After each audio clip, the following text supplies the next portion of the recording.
Hello everyone, welcome to another episode of the MI podcast. Today on the MI podcast, we'll discuss about new business growth and different content marketing strategies.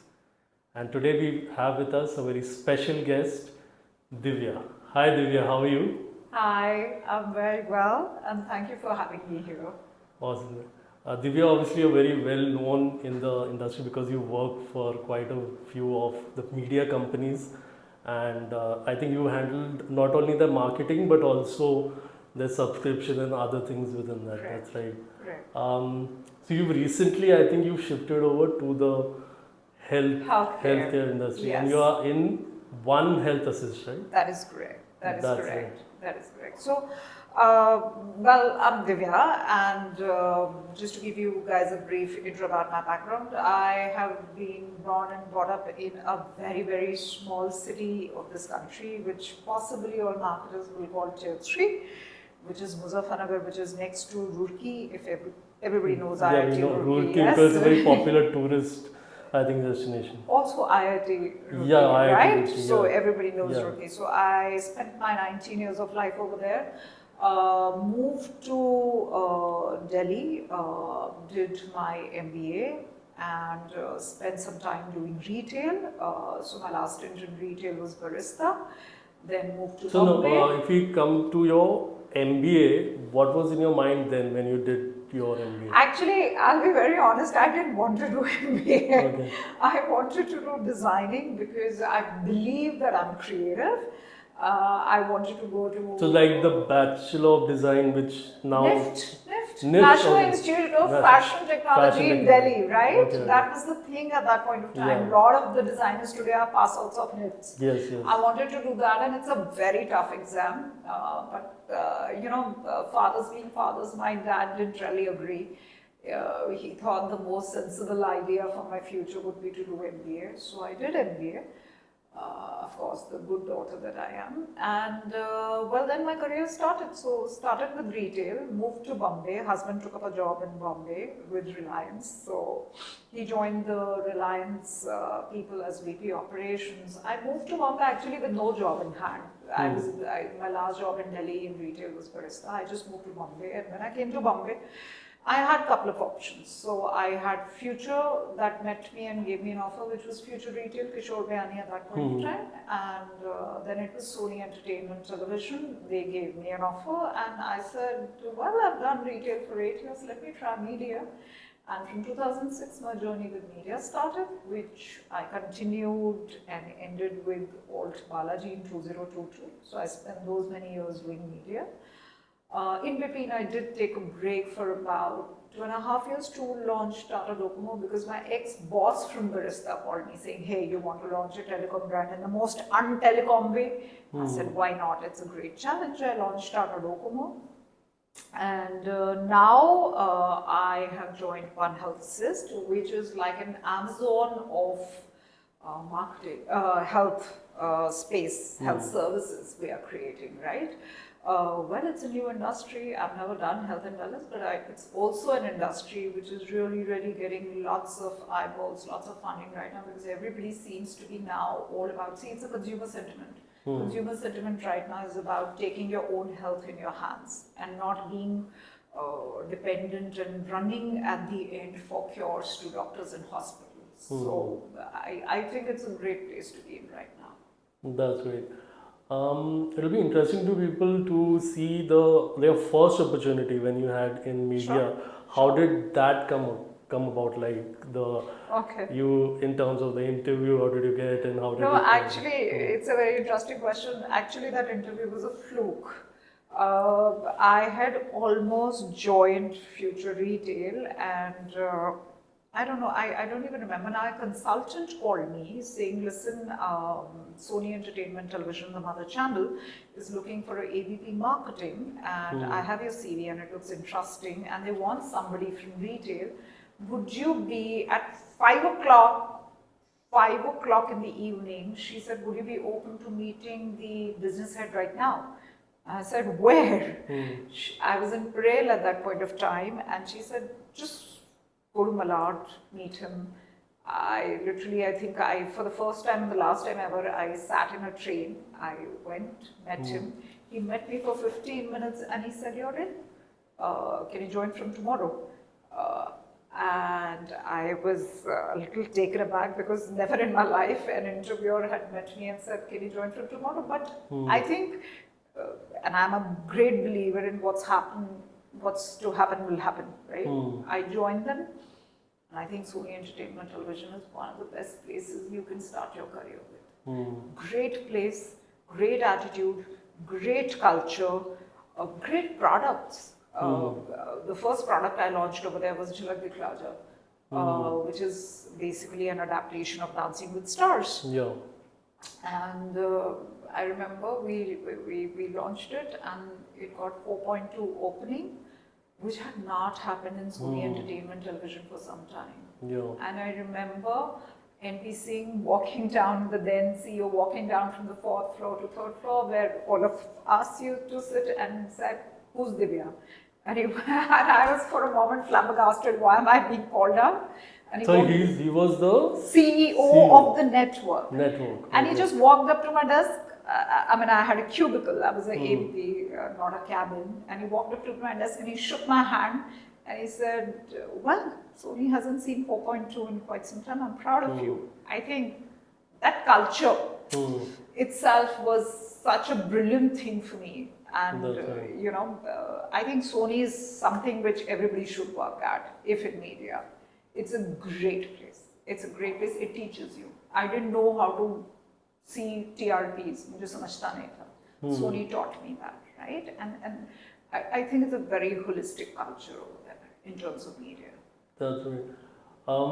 In terms of the media, when you look at marketing, Sure. from the outside, there could be a perception, and obviously when you worked in it, what is the reality. So Yeah. you would like to talk a little bit about that? Yeah, sure. So, of course, I do get a lot of people writing in my inbox, in LinkedIn saying, "Man, you worked with media, it's such a great industry, I want to be a part of media." I get a lot of, all these colleges, MBA colleges where I go and speak and talk and lecture. I get a lot of CVs also, kids wanting to do internship and everything. Because it's obviously a glamorous world. You're working with the stars. You're grown up watching those channels and so all the kids think it's great glamour. She's sitting over there as a VP marketing. When she's calling shots and actors are around her and she must all be your work is being talked about and everybody is talking the news about your work. And the products are a conversation point, right? Tune Indian Idol dekha, and they're discussing people, right? So it sounds very glamorous, and of course people who work in media are also always in the media eye, so that also is a plus point, right? But it's let me say this to everybody out there, it's ass-slogging work. For example, when I was launching Indian Idol, and it's literally Indian Idol is like producing a baby. It is so planned. I had Gantt charts and I had teams and everything had to be rotated. And I still remember in my cubicle there was this long a chart running like this. It took up the entire wall because it was from day one that we started ideating about everything to the execution timeline. And people used to walk in my cubicle and laugh because it was almost a 6-month long Gantt chart, right? I have slept in office because Indian Idol ke agle din 300 holding up jane the, and Leo Burnett, which my agency was then, and Nitish Tiwari, the guy who directed Dangal, was our ED. He was our ED, creative ED from Leo Burnett, right? And Nitish said, "Divya, I don't want to take a chance on this. You've approved the creative, but I still want you to approve every iteration." Which means basically that half the night I spent in Leo Burnett office while they were all working on hoardings, and half the night I spent in my office working on the other thing, because the hoardings had to go up simultaneously 350 next morning. I was given, there is no deviation from it. And that's how the country looks at it when all of a sudden next morning you wake up and there is a sea of hoardings. when everybody says, oh, Indian Idol starting today, right? So people see the glamour. Yeah. People don't know how much work, how much mehnat goes behind it. So anybody who steps into this industry, my first advice to them is be mentally prepared for mind-boggling work. Also, people forget, specifically in marketing and even content for that matter, it's constant evolution because you are entertaining the most fickle thing in the world, the human mind. It's not easy. The human mind goes from here to there, here to there, here to there. आज ये content अच्छा लगा, अभी ये content चाहिए, अब ये बुरा लगा. I mean, I watch possibly 4 shows at the same point of time.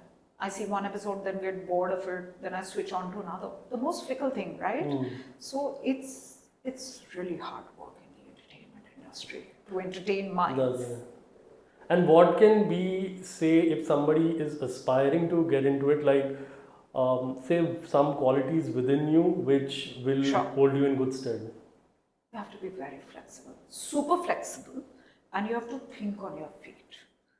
Those are great qualities that will take you through media and entertainment. And I'll tell you, this is my personal experience. When I walked in from retail, I was sort of a fixed person. Because in retail, typically what happens is you have products, you pre-plan for products, you have a 6 months pipeline to plan, to develop, and to execute, right? In media, it's not like that. I have now learned, being in media, to launch shows within 15 days. You think, you do something, and and also not only launch in 15 days. I'll give you an example.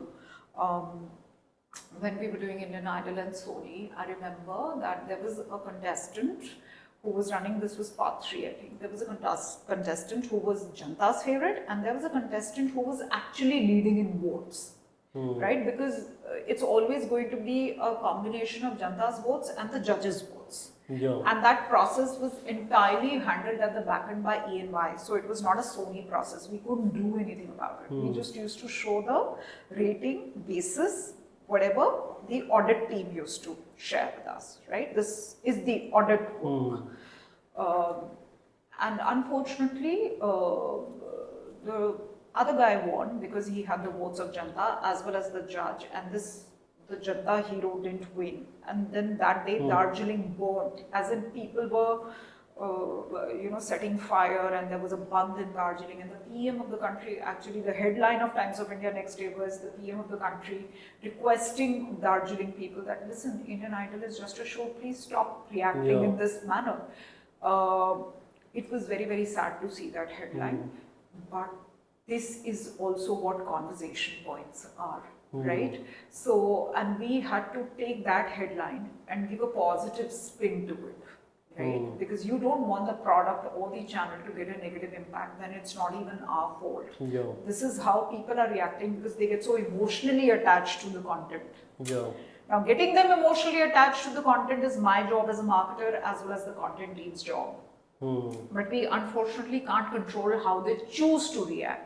Right? So all the time you have to keep thinking how to give positive spins to things, which is and why I think said at that very time it was a time when those reality shows had just come in and you had only television. So the bond was much more stronger. Bond was, with the you rightly contestant said, and yes. And also we had to constantly show little things. So there was a lot of BTS that would go out between this thing to establish them as human beings and not just singers. This is the person, this is his life, these are his parents, his mom crying when he loses a point, So all those things were done not to gain sympathy, but to establish a singer as a human being, right? And then the bond deepens, and that is when people start voting. Otherwise, you wouldn't really care, right? And you rightly said it, there was no OTT at that point of time. So, of course, people were more clued into what was happening. So, yes, very flexible, think quick on your feet, and always do the disruptive. These are my 3 pointers to anybody who aspires to be in media. And I mean, you also, when maybe you have newly joined, you get an idea of how this is going. Like, so you then kind of come to know, is this for me or not? Like, I mean, that if you are ready to give that much effort, also, that is one thing. Because one thing could be your dream, but then the work Yeah. required if you're not able to. Yeah, I mean, see, I believe work you need to do everywhere, right? It's the pace of the work. Yeah. In media, the pace of the work is much higher because you have to keep Also, launching one in product terms of after like say the another. expectations are also much more on a say a daily basis only. So that is something which they have to kind of. Yeah, the expectations are also that you're going to be constantly disruptive and innovative. For example, things which we did in retail would be far more mundane in comparison to what we were doing in media, right? अच्छा ये तो हो चुका, अभी और कुछ बताओ, अभी और कुछ, अभी और. So you're constantly thinking what better, how to do better. So for example, और कुछ नहीं है तो okay, and I'll just carry on with the Indian Idol example. We actually created an Indian Idol singing truck, where these contestants would tour the cities singing on the truck, and you know there used to be this huge gathering and they would invite people to come and sing in the truck with them, and these were the kind of things that you do to also touch base with people on the ground. You have to constantly think, right? So yes, the expectations are always going to be much because as more. you said, the people's, I mean, the mind is fickle, so you see within your TRPs and all those अभी ups and downs. Correct ये हो गया, अब इसके आगे क्या, ये तो लोगों ने देख लिया, अब नया बताओ क्या. So it pushes, it's about pushing the envelope in marketing and in content both. And it's a no-brainer that for us also, when we used to look at the rating every Thursday, we would typically come to know which city is responding or which state is responding better, and then we would typically work on those parameters in the content and marketing for the areas which were not responding better. So do I need a Gujarati cameo to be put into it? Maybe Gujarat is going low. Do I need to amp up my marketing activities over there? So always thinking. That's right. Divya, you're also someone who has been, the head of department in terms of marketing. So, when you look at in terms of a person aspiring to be there and what kind of skill set is required, how to build a team, with respect to that, like little bit, can you share so that we also get a good idea about that? So you building like first the skills, like let's like as a digital marketer I'm talking about my performance marketing, your SEO part of it, and then how do you like build up workflows within that. Sure. So that like for a digital market, but overall when you are the head of marketing, how do you kind of organize like in just yeah, sure. tips So I think good practice is always to go bottom to top, right? Because then you're also doing things hands-on, right? So nobody can fool you. You know exactly what you're talking about. Also, the fact I think is when you're working across jobs, you pick up certain skill sets from every job. For example, from Alt, I worked for 4 years with Ekta. I picked up immense amount of creativity from her. When I worked with Punit and Amit and I was handling 1 lakh hours of library, I picked up immense amount of planning skill sets and so numbers. So Punit and Amit are from ZEE5. Okay. Punit and Amit, right? Punit used to be more on the marketing and the creative side. Amit used to be more on the numbers side. Now, when you're dealing with promoters of that stature who built businesses and hugely successful businesses, then you tend to pick up great amount of skill sets because you have to keep in alignment with what they're thinking, right?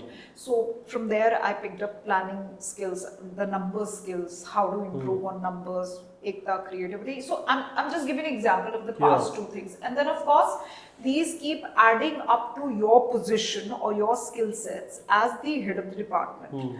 So I think doing hands-on work is a great way to pick up skill sets which will then ultimately benefit you when you're being looked upon as a head of department. Today I'm a growth officer, right? And there are marketing teams that report to me.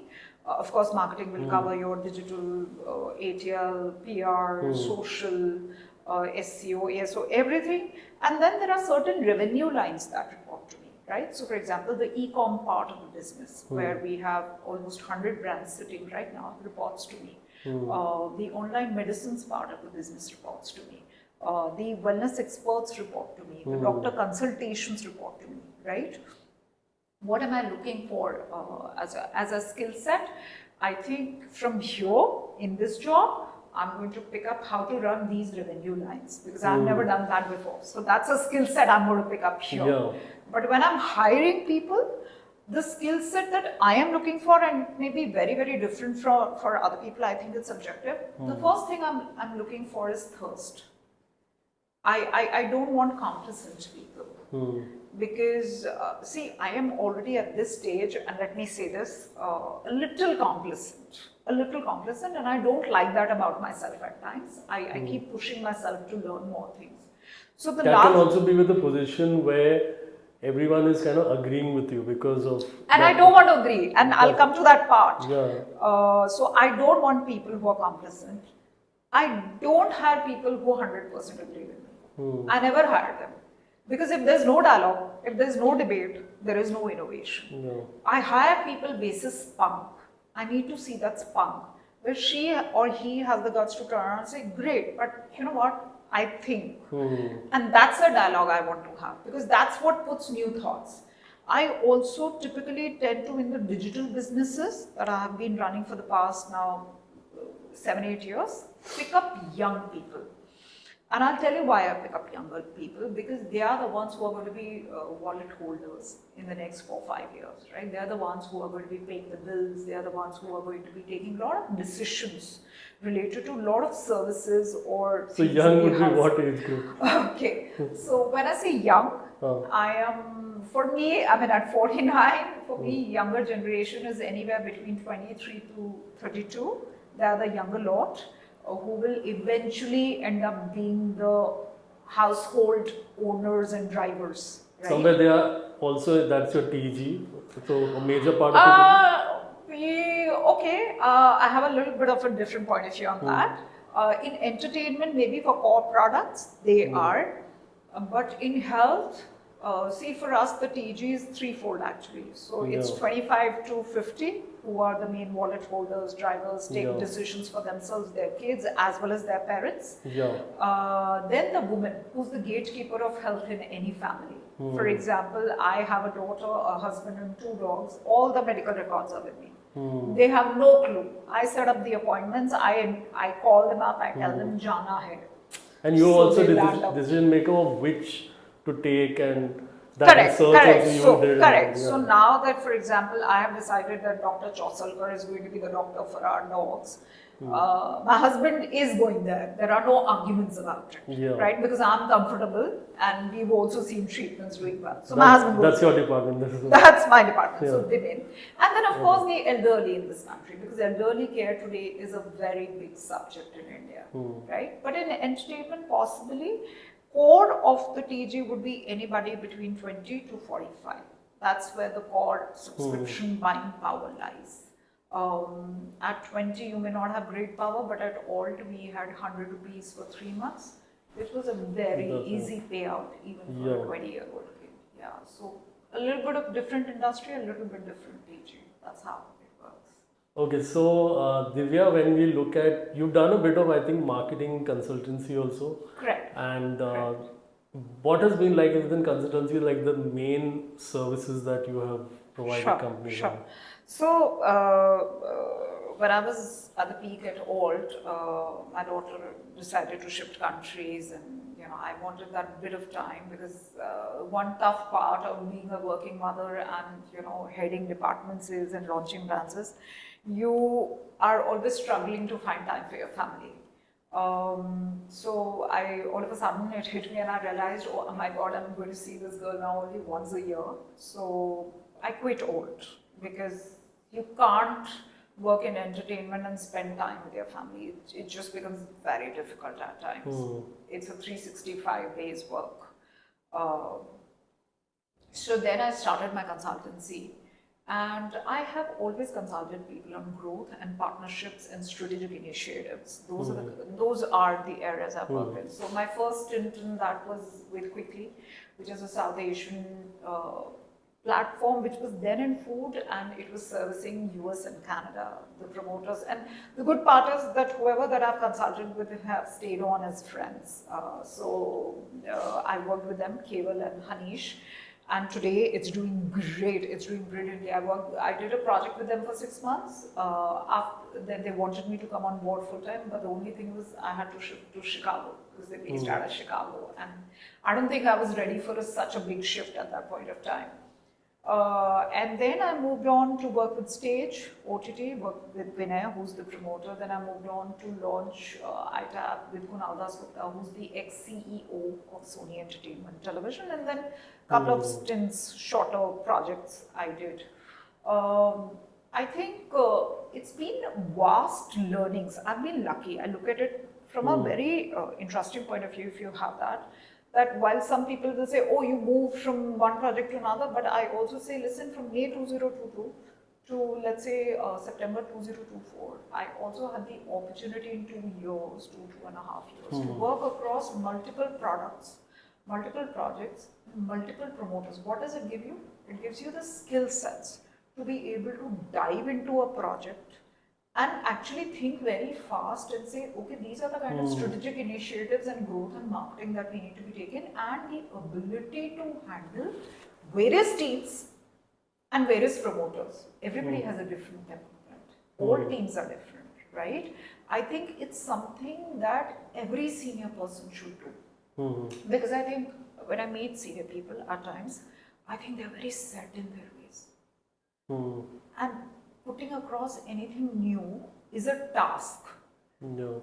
But when you've done these consultancies and you've dealt with possibly 10 different teams, all of a sudden you're thinking very differently, and you're also taking one industry learning into another.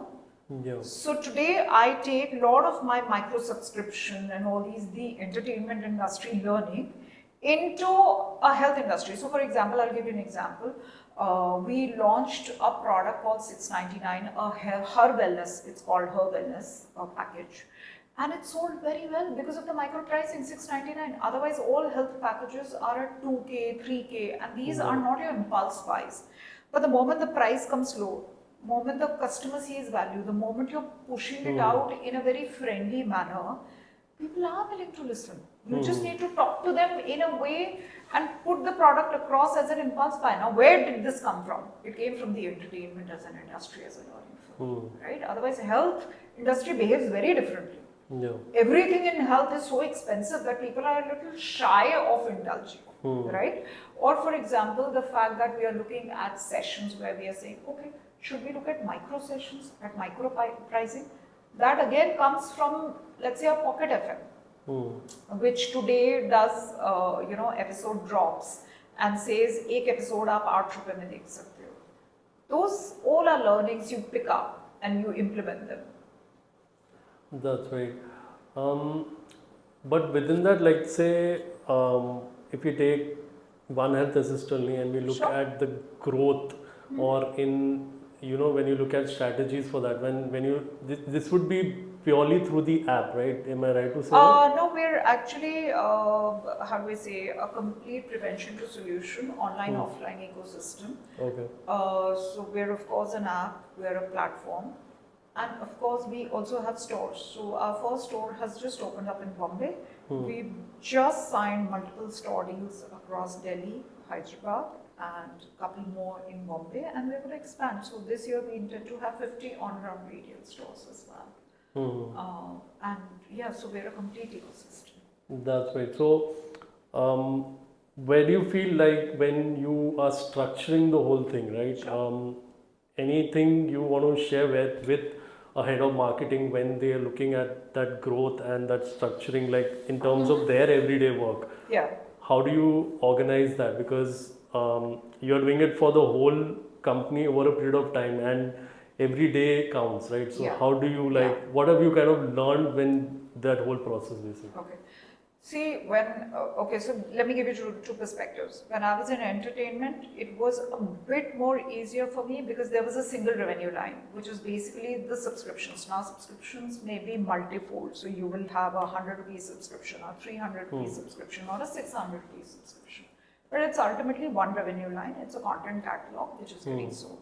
Now, when you come to a One Health Assist, which is a marketplace, right, and a complete prevention to solutions ecosystem, I have got at least 10 revenue lines right now running. Yeah. And that is where the real planning skills come into play. So, of course, we start by planning first of all in the how to market the products. So you have to look at rotation of a calendar. So any head of the marketing should of course work with monthly calendars. That's the first thing. Yeah.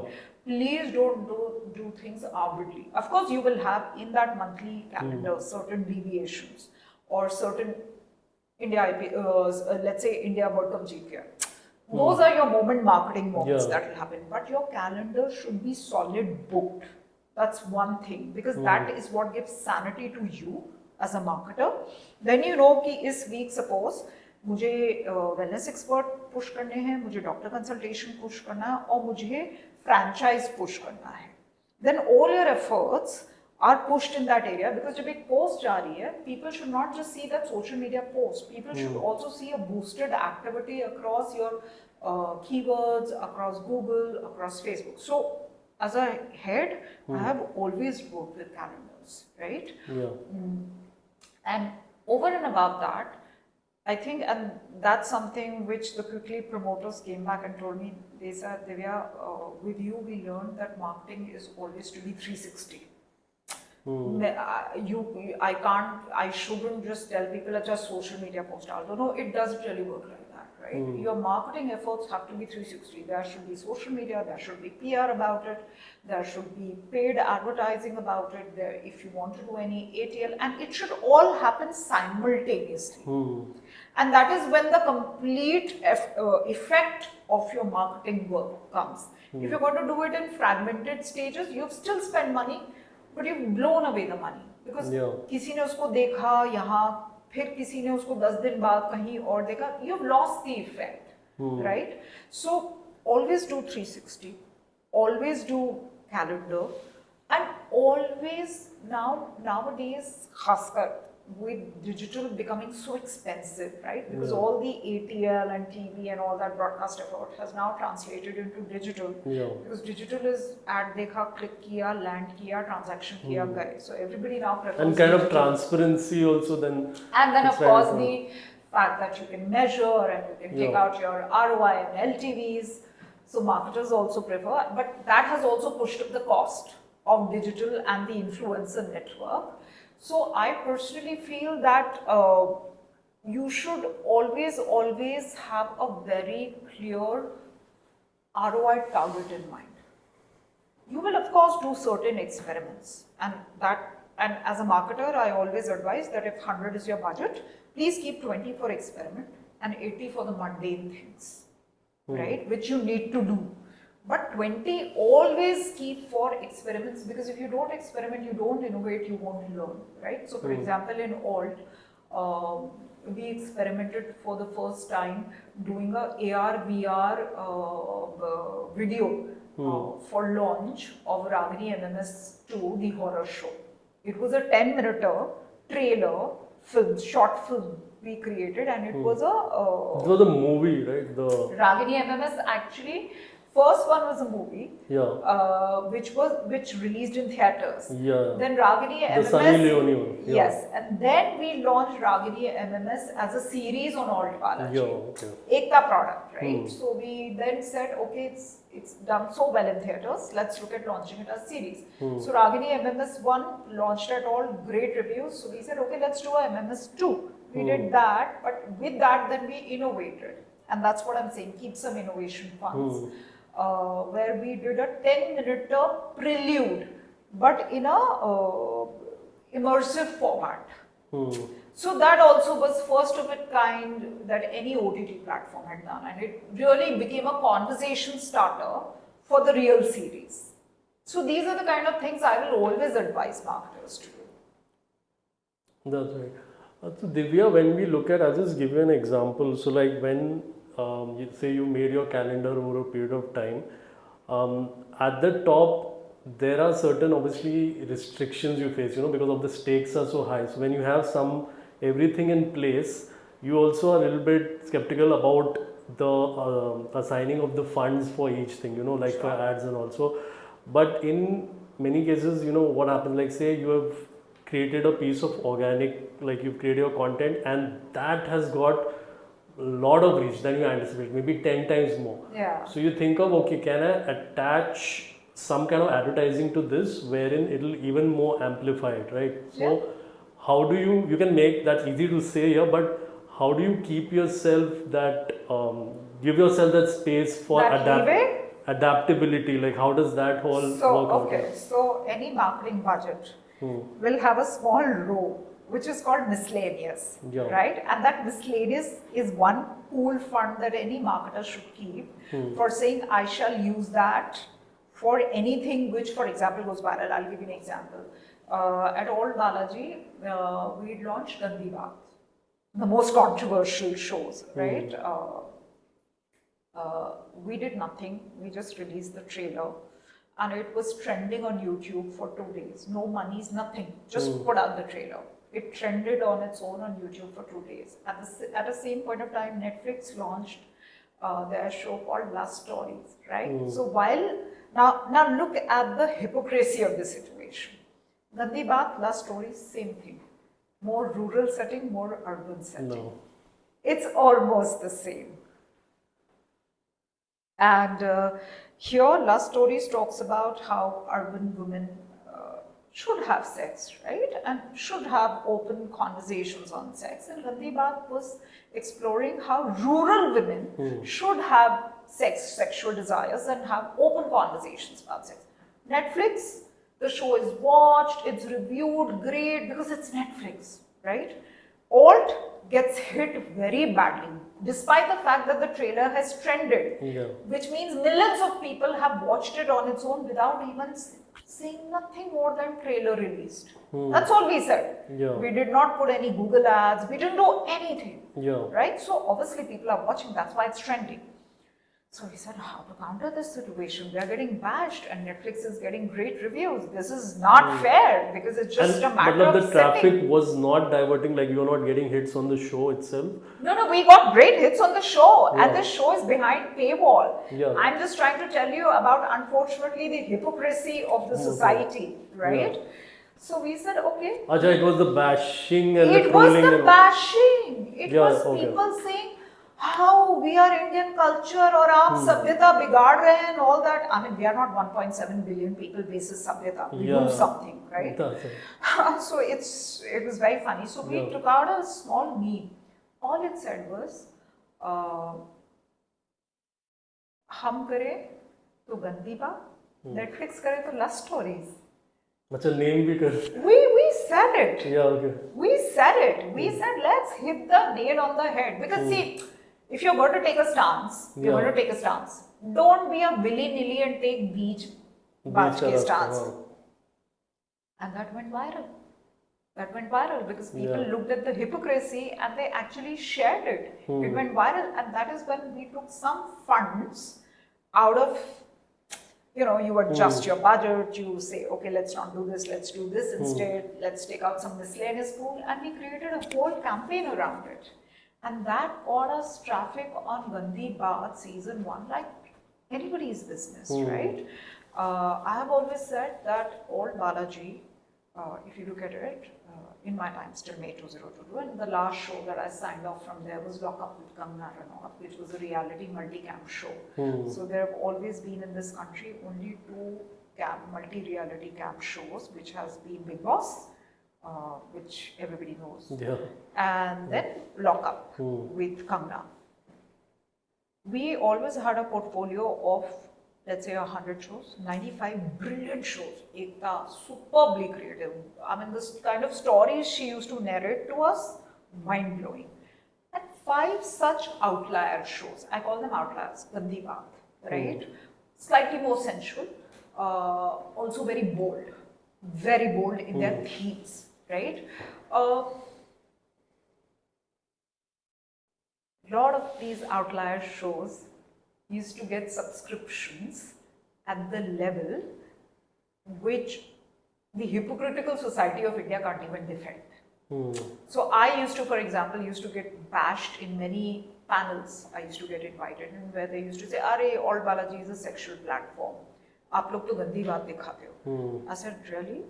Netflix नहीं दिखाता? 365 days, Bridgerton." वो क्या है? Netflix openly admits that 365 days is their globally most watched show. They have done a press release on that, right?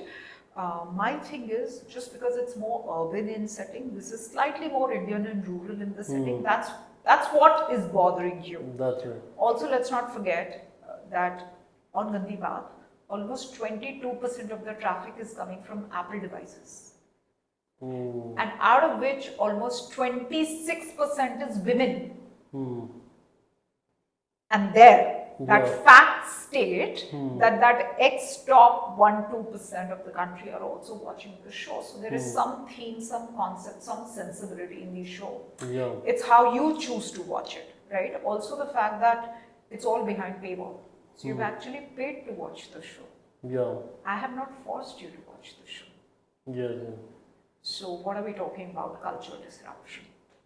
So this is also interesting when even now I think it's more where you have the content platforms and through a paywall, you know, and but always the criticism is there that this is you know, against our society or whatever, and but end of the day it is a paywall, like they want to go there, it's not in the open That's public exactly my contention was. it. I said ये ऐसा तो नहीं है कि मैंने free में YouTube पर डाल दिया.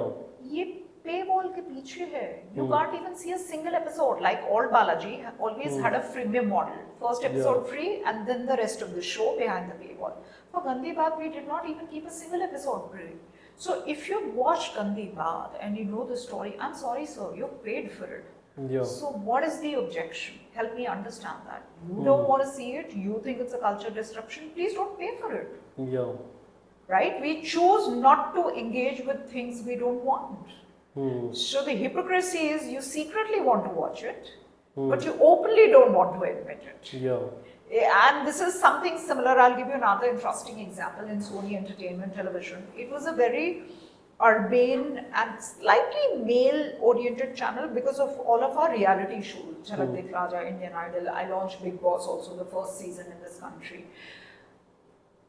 I remember doing FGDs, focus group discussions, and we went to smaller towns, tier 2, tier 3 cities, and I'm sitting in one of the FGDs in Indore, I think. And we are listening to all these housewives talking about how they only watch Sony Entertainment Television. And they didn't know we had come from Sony. And they don't watch ZEE. But you know, when we asked them a question as to which is the latest show on Sony, the only show they knew was Indian Idol. They didn't know any of our daily soaps. ZEE5, they knew every single daily soap. And it's a matter of pride for them to say, because Sony has a more urban, more chic image. And Sony has always been known to more urban and chic. To say, हम तो Sony देखते हम ZEE नहीं देखते, because ZEE was more massy. And ZEE has always taken the stance. I've worked for both the companies. ZEE has always had a stance saying, I'm made for India. I'm made for the masses, right? Like alt, we always said OTT massification. I'm going to make OTT for the country, for the masses. Netflix has this chic urban image. And it's a matter of pride for the audience to admit, I watch Sony, I watch Netflix. I don't watch ZEE, I don't watch all Balaji, but you're secretly watching those shows. Now I think with, I mean, the consumption that has gone up and the volumes, everyone is dabbling into multiple. Also the fact and that they are not like known for that. Like, also you have to remember now there are OTT aggregation platforms, right? OTT Play, Watcho, Playbox. All these platforms give you all the OTTs in one roof at a great pricing. I myself subscribe to OTT Play. That's also the fact that Avinash is a great friend, the CEO, but I subscribe to OTT Play because it's just much more sensible. Right, for me to subscribe to one pack and get all OTTs at flick of a button. But I think, see, these are challenges that a marketer faces. When I was launching ZEE5, for me, it was a huge challenge. How do I position ZEE5 as a new age digital platform? Because the ZEE network imagery, and this was a challenge we openly discussed internally, that the ZEE network as an imagery is very mass. But ZEE5 needs to be here because it's new age. So the entire logo we redid. We refused to take the logo of Z Network, right? We created an entire logo, but we also had to balance it with a slogan called Apni Bhasha Mein Feel Hai, because it was going to be multilingual, but it also had a lot of Hollywood and European content. But we also didn't want to, while keeping it new age, didn't want to alienate the existing Z Network consumer. So that's the kind of challenge that marketers have to face. That's right. When you look at the these startups today and the funding and in the media, obviously we look at that X amount of funding, why, and then also since they advertise so much, it's like just out there. But we have obviously seen, and there's a lot of discussion whether they are really profitable, and in the news also it comes like many have just Folded up that way. So what would be your, because you've even like as a consultant, when you look at a trajectory of a company, like we can look at growth, like when you say good growth or bad growth, so a little bit about that you can kind of share. Sure. So I'll not name anybody because it wouldn't be right, but I would say that for me a good growth possibly could be a slow growth but sustainable businesses. Businesses that can eventually, maybe 1 year, first year is always going to be brand investment and brand intensive and possibly education led. So for example, that year is going to happen for us in One Health Assist, where we have to educate people about One Health Lockout, One Health Score, how it's everything under one roof, and then various revenue lines. So first year is going to be brand intensive, which is the investment phase. But the growth may be slow, but the growth has to be sustainable in terms of the ARPU versus CAC. Whether that's this is for maybe a general audience, the full forms of them. Yeah, of course. Yeah. So ARPU typically is average retail price unit of a customer, whatever that he's buying, and CAC is the customer acquisition cost, right? And in any growth environment, you have to balance it with a B2C and a B2B narrative. So business to consumer and business to business narrative. And that's what every business does, right? For ZEE5 also, it was the AWOT part of the business and SWOT part of the business, right? So for us, that's advertising and the advertising-led business and the consumer subscription-led business, right? But वो advertising-led business बनाने के लिए भी आपको वहाँ पे substantial MAUs and DAUs, which is the daily active user, monthly active user चाहिए, because otherwise why should the advertiser buy your platform? So you need at least, for example, at Z we had a target that within 6 months, this should go to 80 million monthly active users, right? And that is when the advertiser sees great value in buying your product, correct? So, but uske liye bhi then there is an investment, right?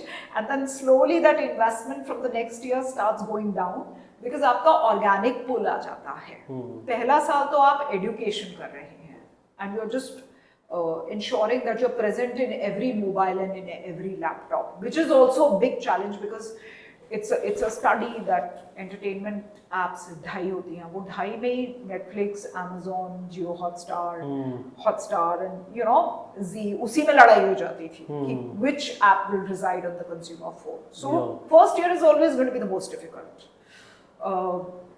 but it is a good growth if your CAC and ARPU have a good margin. आप steady, slow भी grow कर रहे हो तो no problem, it is okay. For me, the bad growth is when and which is why possibly many startups have folded over. You set up a POC, you're not showcasing how much loss you are in that POC. While you're scaling, you're showing scaled up volume numbers, right?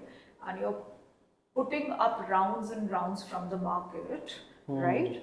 And all that money is now getting into scaling up volumes without a clear look at the bottom line. And so why do you feel they are getting those?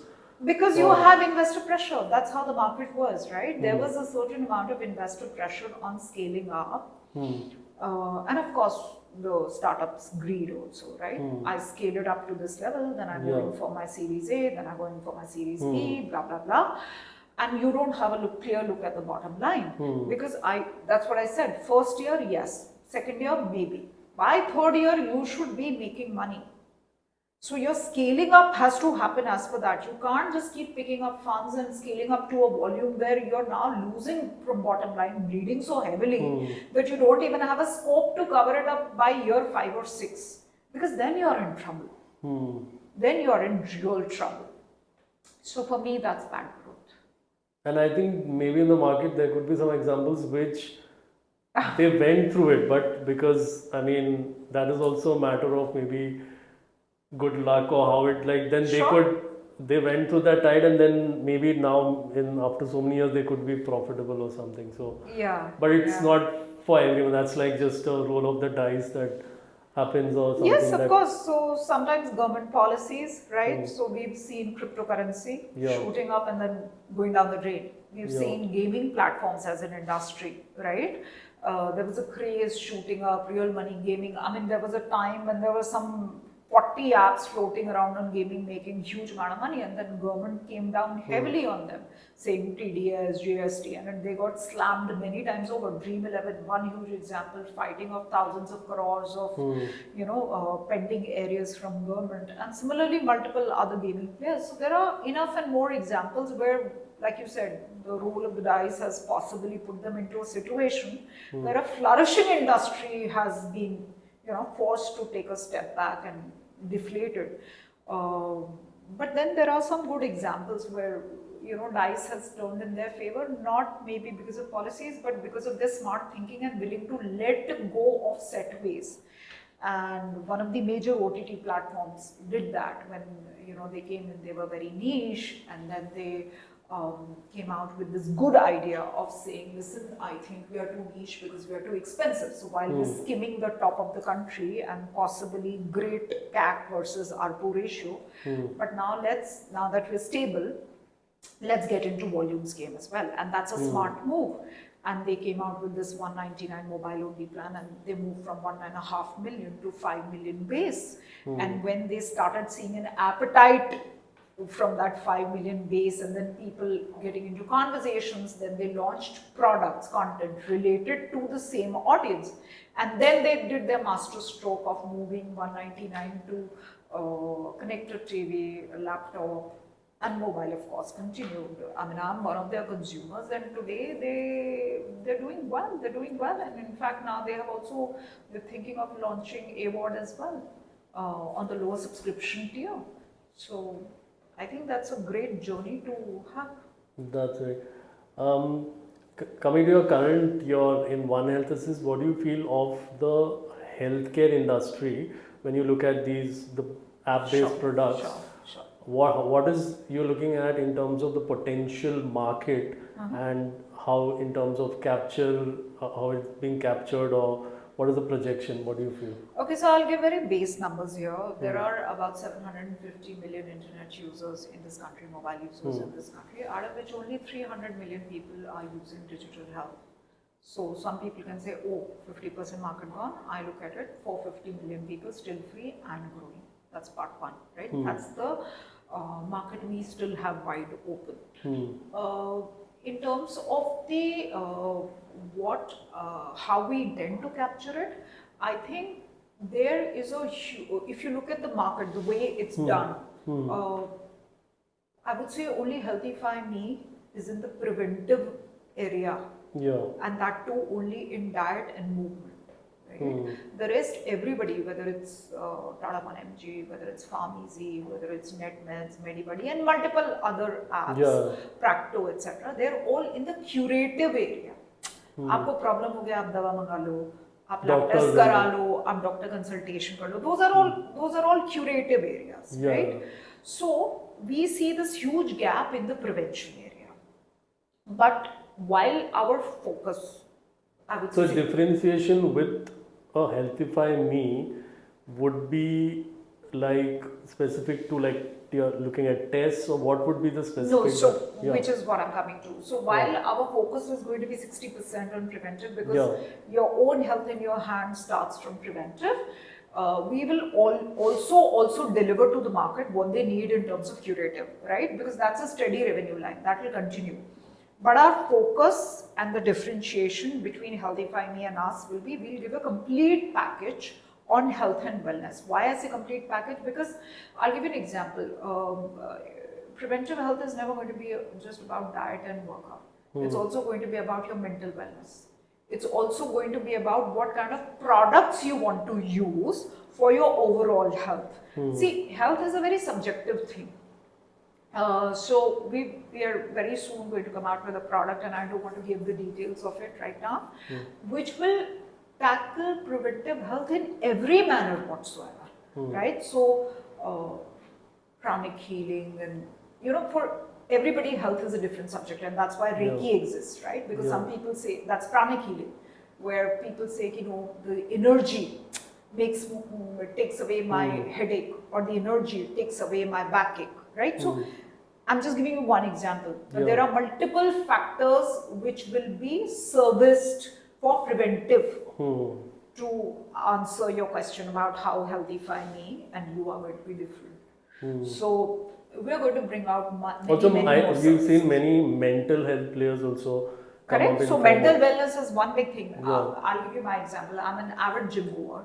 But the days I'm mentally stressed about XYZ thing, I can't lift as heavy, and I'm a heavy weight lifter in the gym. I believe in strength training. I believe every woman above 40 should strength train. You're training for your future. I'm not able to lift as heavy, and I end up eating junk. So what have I done? I've ruined my workout form. I've ruined my diet. Because I'm mentally not sorted. Right? So it's many people face that. And many people go through it without even realizing. My sister does stress eating without realizing. I mean, she will gobble up while she's working on laptop, and I'm like, are you really hungry? And then all of a sudden she'll say, "Nahi, I think I was just stress eating." So many people do it every day without realizing, and we want to make people aware of this. Because that's when you truly have the power of health in your hands. Once you're aware, so you will possibly still do stress eating, but instead of eating those chips, you might have carrots. It's a mouth which has to move. That's right. You may not want chips in your mouth at that point of time. So those are the conscious choices we will enable people to have. I can't make you choose. I can tell you.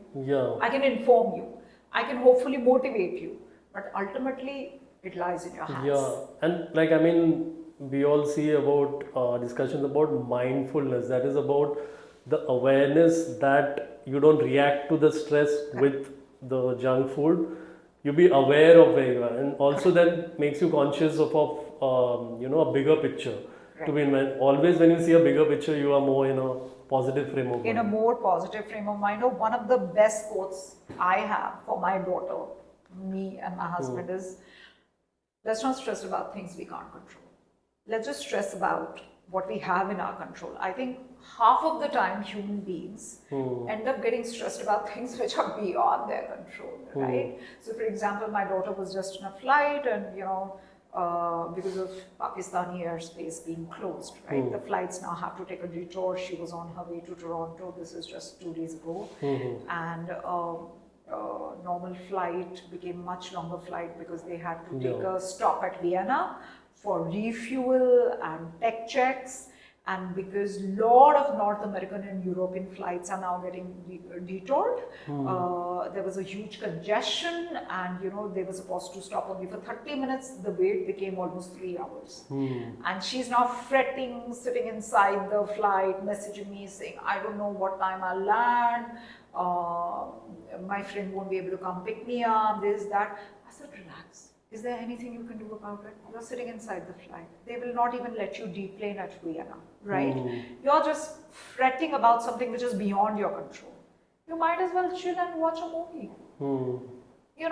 Chill. Because that's my point of saying, please chill about things that are beyond your control. And as a 49-year-old working across various things, being a mother, being a homemaker, sister, daughter, daughter-in-law, I have seen everything practically, I think. Don't stress. That's what they're saying about life also, that it's like an experience. Now it's your choice how you take it. You can how you react to it. The best situation. You can live in a castle and you are in. One of my ex-bosses, and I owe a lot to him, Albert Almeida from Sony. He was the business head. He chose me. He's taught me a lot. And I think one of the things he told me was, Divya, if you can keep your mind centered, if you can stay calm when everything around you is chaotic, and it will happen, and it happens more so in media. Everything can go bust at a point of time. Yeah. You won the game. Because if you're calm, you'll be able to think through. Yeah. But if you go equally nuts as everybody else, then you're just adding to the problem. So how do you not add to the problem? That's it. That's it. Coming to again the media space where you have worked a lot. If you see over the last 10 years, we have, obviously you'll have these big players and all, which have even got more stronger with digital and the apps and all, but you have the emergence of so many of these small studios. So they have their own series that they might even release just on YouTube, but then there's a whole monetization they do with the brand collabs and that kind of thing. So how do you feel media and entertainment industry, just observations in the last decade and a little bit like where it would be going, and like opportunities, for people who maybe can't be in the mainstream but then can still work. Sure. So I think हम लोग एक गलती करते हैं जब हम सोचते हैं media and entertainment is only about TV channels or OTT platforms. Media and entertainment as industry is much wider, right? So it's TV, it's OTT, it's movies, it's newspapers, radio, outdoor, ambient media. It's multiple industries, right? What I can possibly speak about television and OTT because those are the areas I've worked in. I think past has been brilliant for entertainment because while it's tough because you're entertaining human mind, but it's also very conducive to growth because you're working on one product after another because you have to constantly churn out products, right? So it's been a great decade. I feel personally for entertainment, especially during COVID when digital platforms the sales went 40%. Because TV consumer behavior also changed so much. It changed for the simple reason that consumer had nowhere else to go and nothing else to do, right? So what do you do? The digital, in fact, I think OTT massification का काम alt का COVID ने बहुत कर दिया, where everybody was just buying subscriptions left, right, center because if you're sitting at home, what do you do, right? And TV channels were unable to shoot, so all your daily soaps were at a stop. You can't go to theaters, so movies nahi hai. You can't do outings. You can do nothing except for sit at home and watch digital content. So that happened. So people got very, very used to watching content digitally in their own time and space. And when things started becoming normal, when COVID lifted and people started going back to office and all, while digital content came back to the same pace as before COVID, cinemas unfortunately took a bit of a hit because now people had lost the habit of going to cinemas. So there was a phase when immediately COVID lifted and everybody was rushing out to eat, to shop, to travel, to cinema, and that's called revenge, right? Because I've been at home for 2 years and now I'm taking my revenge shopping, revenge traveling, revenge movie watching. And then all of a sudden... There was a spike in the travel industry also. Exactly, everywhere. And then all of a sudden everything normalized, right? And today's cinemas aren't doing that good. Multiplexes unfortunately aren't getting that kind of footfall. We know this because they are doing reruns and they're playing IPL and they're doing multiple other things because it's just not working. I think the audience, what happened was audience taste shifted.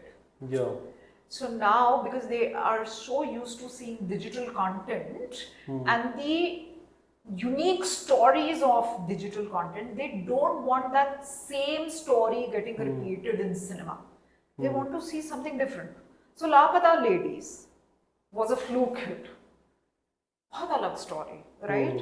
But it was a fluke hit. Yes, the COP was very small and therefore उसपे जो भी incremental आया भले ही छोटा था, पर वो पैसा कमा गई.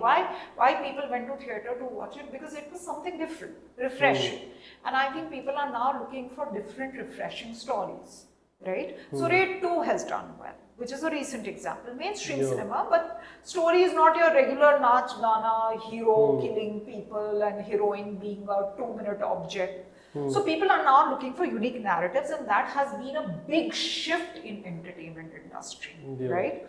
If people find great narratives, they will go to TV, they will go to OTT, they'll go to cinema. It doesn't matter, because ultimately these are all dabbas.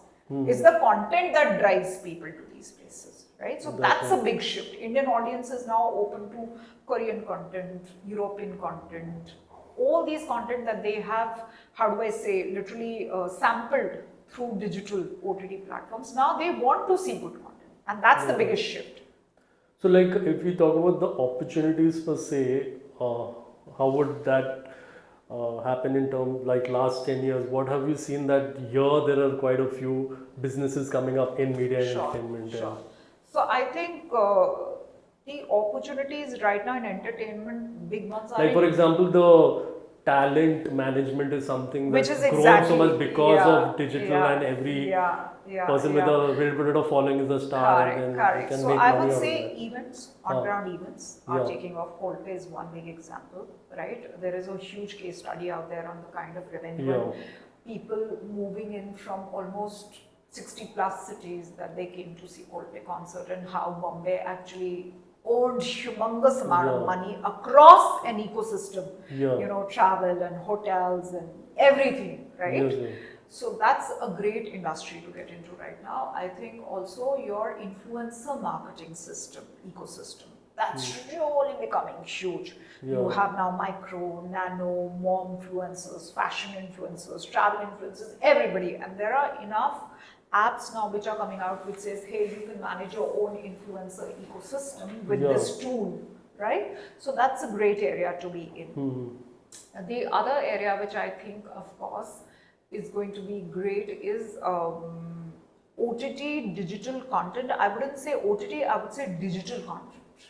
Because OTTs now are going through an amalgamation process where, you know, the biggies have come together. So on Jio, it was first Hotstar and Boot coming together, then it was Jio combining with Hotstar. So now it's Jio Hotstar, Netflix, Amazon, ZEE5 and Sony Level. Just bigger players. These are the major players. And the smaller players have now more or less have become producers who are now running their library via B2B strategic alliances, right? Telecom is one big aspect in that. And I have done those strategic initiatives myself. But I would say digital content is a great space to be in. Either as an influencer or as a small production house. Yes, to answer your thing. So I think these are three great areas for people to be in media right now. That's right. And with the AI and all, what do you feel next few years? How is it going to shape, or what are the things? Like, for example, as a content creator, everyone would have definitely benefited from AI, wherein the quality and quantity you're able to better it with lesser resources. So, and even the time or energy that goes in. So that is like a boon which, you know, you are on an even playing field, you know, that you feel that. So that is one thing I feel from a content creator point of view, but general industry point of view, what would you feel? I personally feel that, you know, I don't use too much AI to create too much content, because somehow I feel, for example, you create videos with AI, right? While the video happens very quickly, and therefore you can churn out volumes of content, and that's a great boon for any marketer. When it comes to quality check and controls, right, then you have to put in an effort. So for example, AI will produce a video with maybe not the right accent, or maybe not the right cuts, and then you have to take that video, and then your post-prod team has to work on it. Right? So AI still has quality issues, but great volumes. See, everything will come with its pros and cons, right? So as a marketer, while I may say, okay guys, use ChatGPT for research purposes, but the script I would still prefer getting written by a writer who may have done his research from ChatGPT, but the script I need written by a writer. At present, it is like a tool, so you need that creative person, because at the end of the day, it is the expertise and the accountability of that person. Like when you, even if you look at designing the graphics, like for any, like say a YouTube channel or something, it will give you something, but it is not competitive. It's not It's up not. to the mark. It's not up to the mark. The human hand So all, or the yeah. brain has to still work upon it to improve Yeah. it. But what it does is that it cuts the time of the research or the Yeah. basic groundwork, Yes. so that you can get on top of it and start working from there. So possibly your time period of 0 to 4 is taken care of, Yeah. and then you're spending time on improving it. Yeah. So I think that's how AI is helpful for me. Yes, yes. I will not be able to put out anything which is completely AI led, not at least at this point of time. That's right. So Divya, any briefly, if you can mention the campaign that you remember in your time with the OTTs, just one campaign maybe which you feel till today you are known for that, or that was a major success. Or One I gave you example. you gave many actually, so Tum karo to last stories, hum Yeah, kare to gandi yes, baat, which became viral. Uh, there's so many campaigns. With Alt itself, I think I launched some 100 shows. Yes, but one campaign which remains very dear to my heart is Alt Balaji Apharan.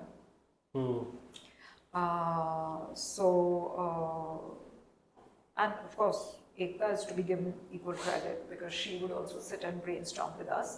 But that was one campaign. I think I finished off in 3.5 crores flat. But it put us into conversation points alongside Sacred Games Netflix and Family Man Amazon. And this is not us. This is the consumers, because the quality of the content was so riveting and the campaign was done so innovatively that people actually on Twitter took to saying that, ek tha Sacred, ek tha Family Man, or ek hai Walt Balaji ka Apharan. Like there were memes done on it. Completely UGC. We didn't have any hand in it. So that campaign actually started off by 60 actors, going blank, same time, 11 baje, blank on Insta. And then a few minutes later, we released a shaky video, black and white shaky video saying, "Mujhe bachao, mera apharan ho gaya hai, ye log firauti ke paise maang rahe hain." And that sort of started the momentum. Like a shock marketing. It's a shock marketing, Yeah. entirely shock marketing. Yeah. Because all these actors had millions and millions of fans. Yeah. So in that one shot, Yeah. we had put out Apharan to millions of people. So that was the beginning. And then of course the campaign grew, we did fake news and we did a lot of stuff around it. But that was the beginning of the campaign, which within what? A day, we reached out to millions of people saying Apharan on Alt Balaji launches. So that campaign I still hold very true to my heart, because A, the starting point, B, then the quality of the work we did over there, and C, the retrospective audience comparing it to them. Because, what did we have as a budget? 3.5 crores. Yeah. Netflix spent almost 20 crores on marketing Sacred Games. Amazon Prime spent almost 10.5 crores marketing Family Man. We never had those budgets. So for us, 3.5 was a luxury. When you mentioned that 3.5, and what were the basic, one you mentioned influencer, what is... Of course, influencer marketing, and then the regular things. So you would do your hoardings, Okay. you would do your TV ads, you would do your digital ads, you would do some sort of print. So we did the entire gamut, right? But we did it very innovatively. Yeah, so for example, the print was not just an ad. It was a small fake news scripted. Right? We even did a Fiki Frames integration by not paying a single penny, just sending the actors into a debate. So, like I said, you have money, you don't think twice, but when you don't have money, then as a marketer, you're forced to think innovatively. So, we were constantly, even in that campaign, thinking innovatively. For example, even when we did TV advertising, we didn't do spots. We took up news channels and we did L-bands of fake news and Apharan with them. So that Apharan as a thought is what we innovatively enacted everywhere. Whether it was print, whether it was digital media, whether it was television or even hoardings. We accurately enacted Apharan as a thought everywhere. And that's one campaign I'm really, really proud of. That's it. I think a lot of the audience also will kind of remember when that came out, and I think it got a lot of UGC. That was the major takeaway from yes, it got huge amount of UGC memes, and I mean, it made all the actors practically stars overnight. So I still have actors who call me up to say, Aparam made our day. I mean, that was one show we really got recognized from. And that is the fact that, Geo took up Aparan season 2 at humongous amount of escalated value. So the second measurement of your work comes from the fact that a premium OTT platform then chooses to take the season 2 at a huge premium. Yeah. And that's the power of the franchise. That's right. So Divya, when we obviously talked about the digital content going forward, will be a major thing how you in terms of the media and entertainment industry. So when we look at the marketing angle of digital content, right?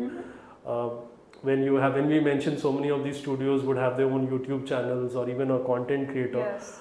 How do you kind of gauge, or like what is an impact on marketing with or without, like in terms of the reach? Like when you look at, say only YouTube, like your marketing, you have a budget of marketing on YouTube or some others means, but it's that showing you the numbers, the increase, and that is purely because of great marketing.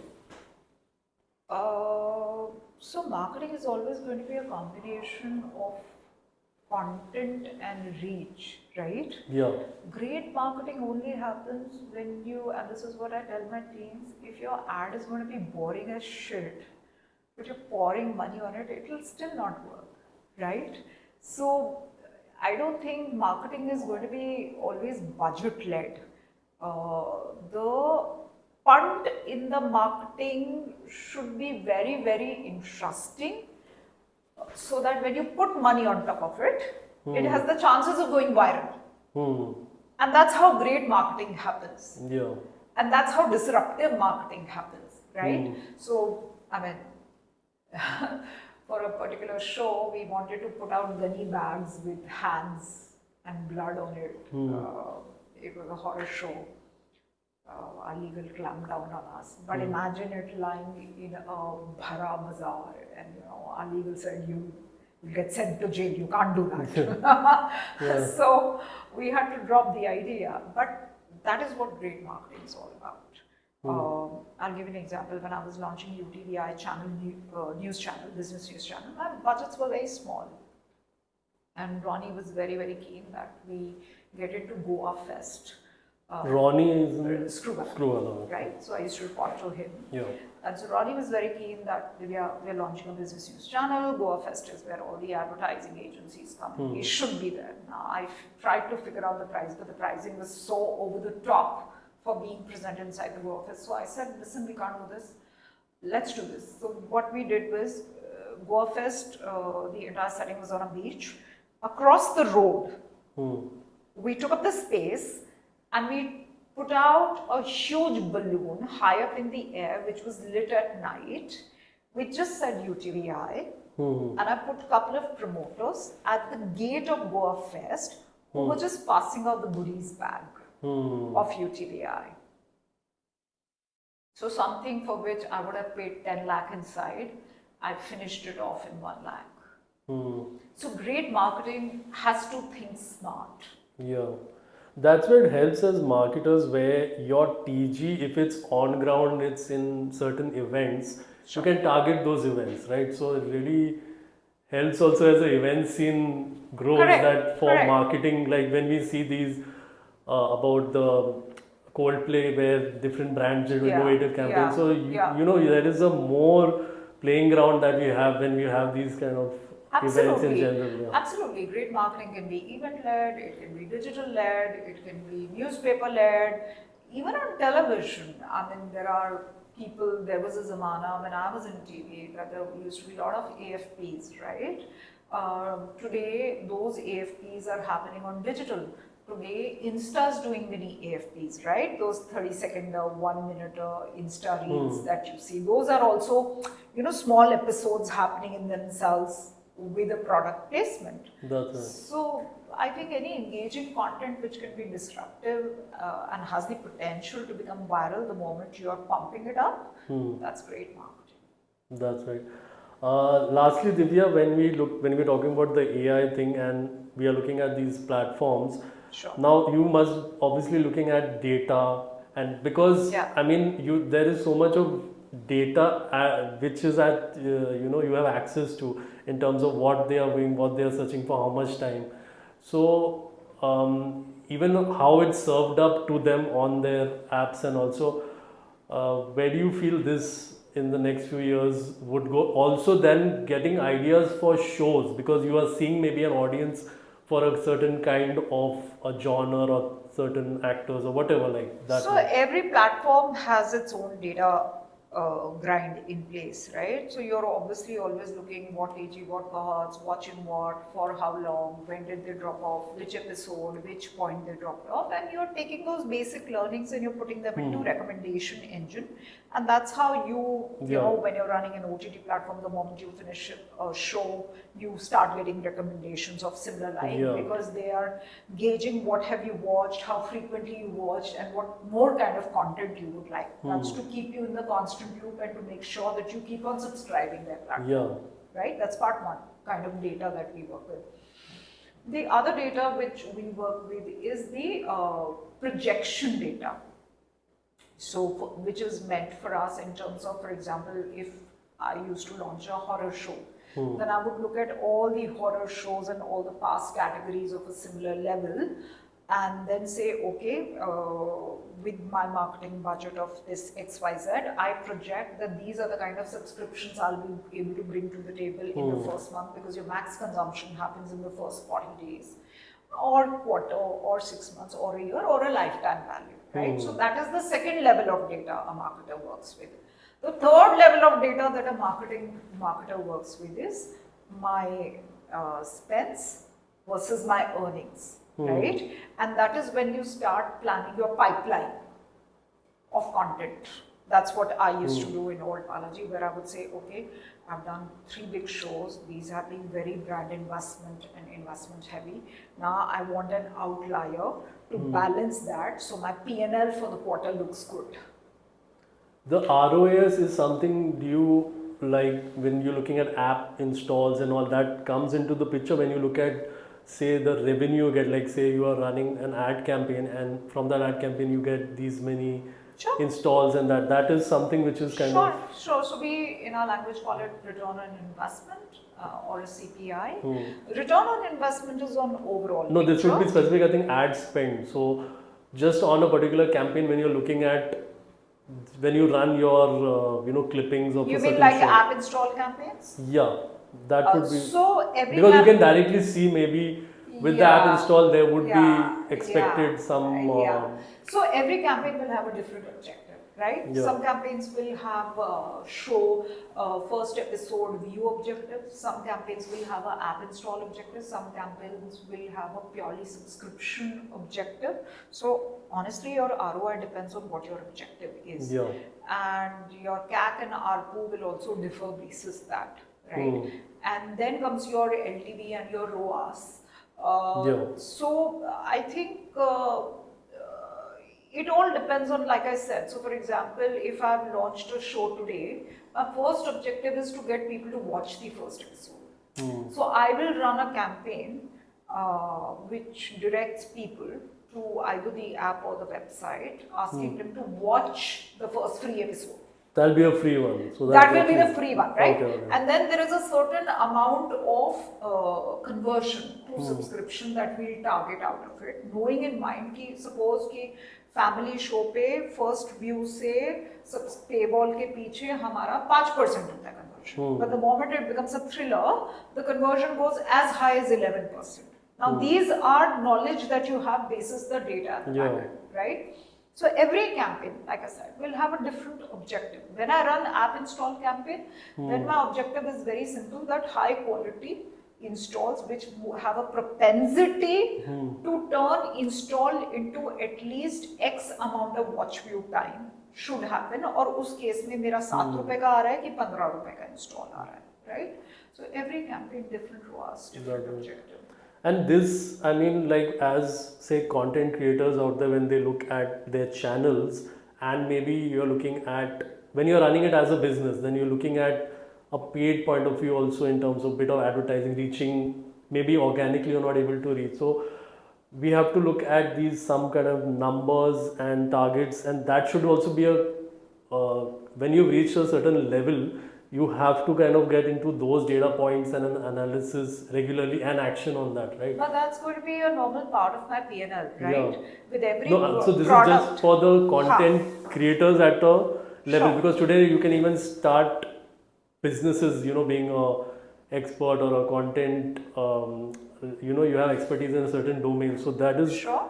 the structuring. So a knowledge like this that you have is even relevant on a smaller channels or a small online based content based business, right? Of course That it is. Of course it yeah. is, but depends on what is the revenue line for that particular business, right? Hmm. So certain production houses, revenue lines, and I know of quite a few, choose to work in a manner where they produce the show, they put it out on YouTube, right? And there's a very big studio that does that, Yeah. and then brings in advertising on that platform Yeah. to earn revenue, and they choose not to charge anything from the subscriber, right? Hmm. Uh, and there is a certain data point on it as to X million will, but it's still, I feel, more advertiser led and less science, more sales push. Yeah. However, in this case of direct consumer subscription, there is a very clear science. You are looking at very clear ROI in terms of installs, in terms of views, in terms of subscriptions, in terms of footfall and transaction. So the AWOD part of the business is still very advertiser women fancy led. And the science is lesser because what you can actually pump over there is views. And then the advertiser looks at it and says, अच्छा अगर मैं यहाँ पे advertise करूँगा, so then one shot or my CPM will be this value, or one shot I'm getting 10 million consumers or 30 million or 80 million consumers. Whereas here, there is a different science in terms of transactions. So a little different as a ball game. That's right.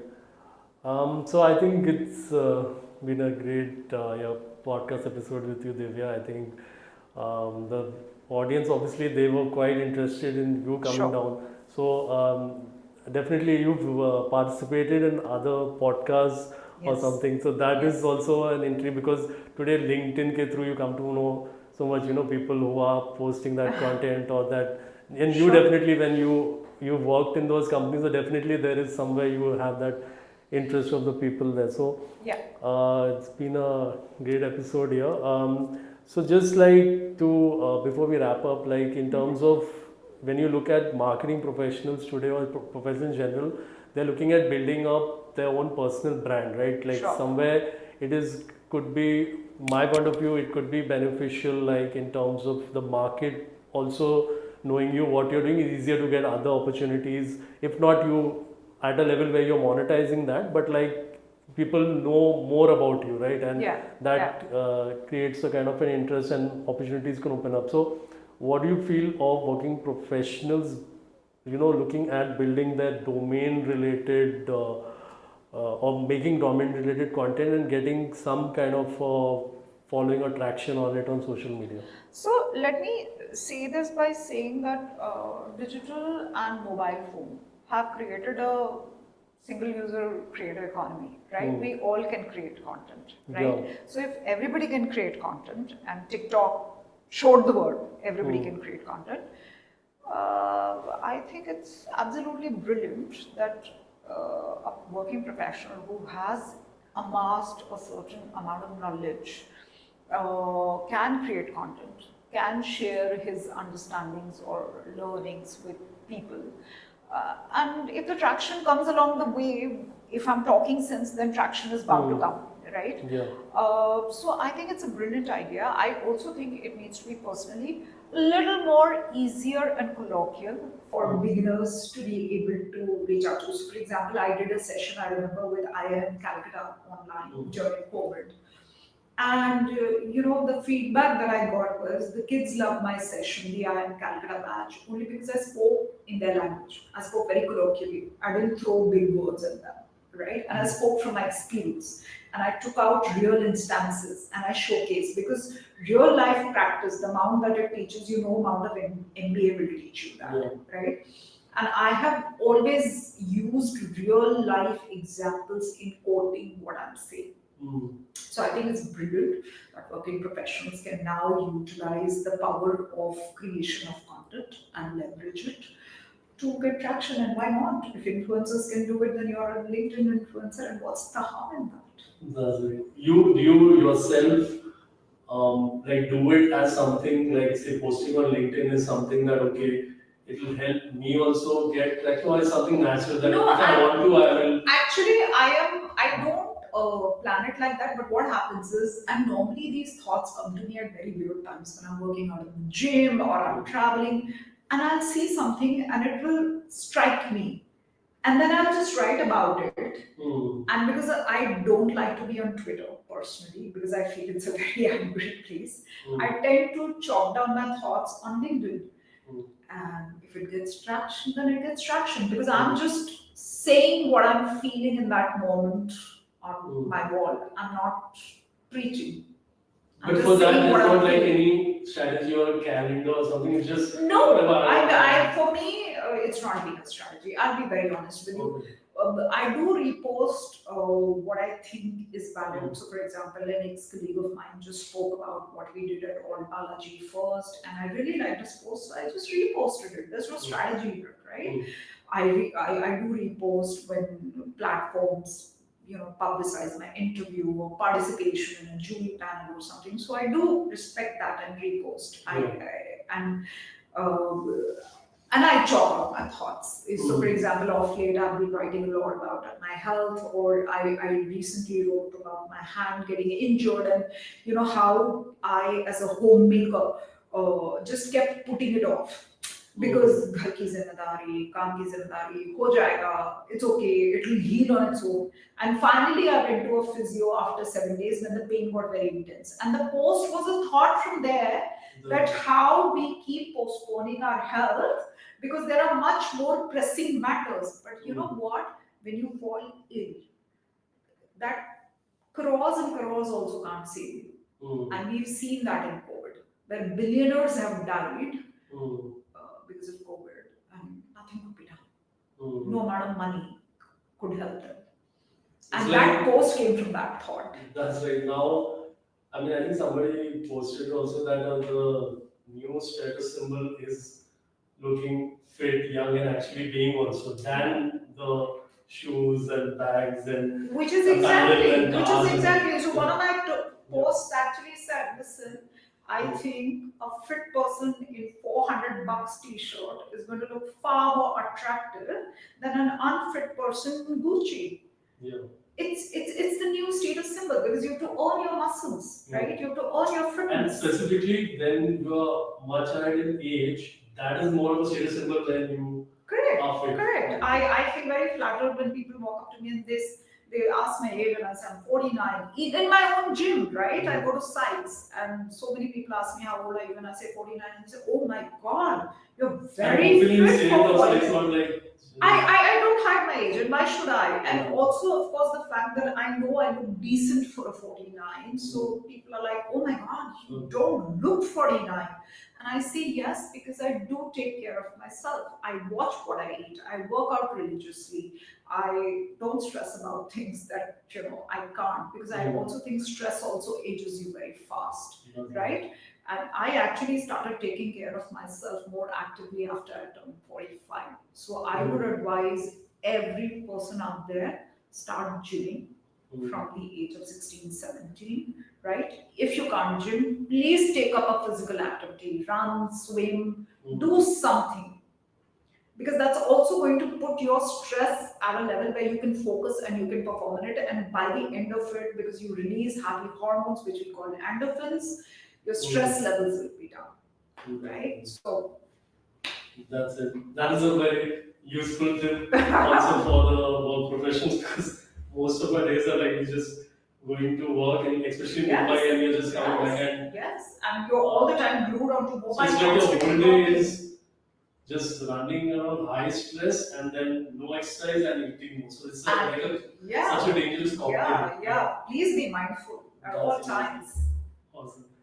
Great. So thank you so much, Divya. Thank you. It's been a pleasure. Thank you so much for having me. Thank you for Nikhil. taking the time. It's great having you. And to the audience, please check out the MI podcast on YouTube. We are called Modern Intelligence and on all the major podcast networks. Until the next time, I'll see you all. Take care.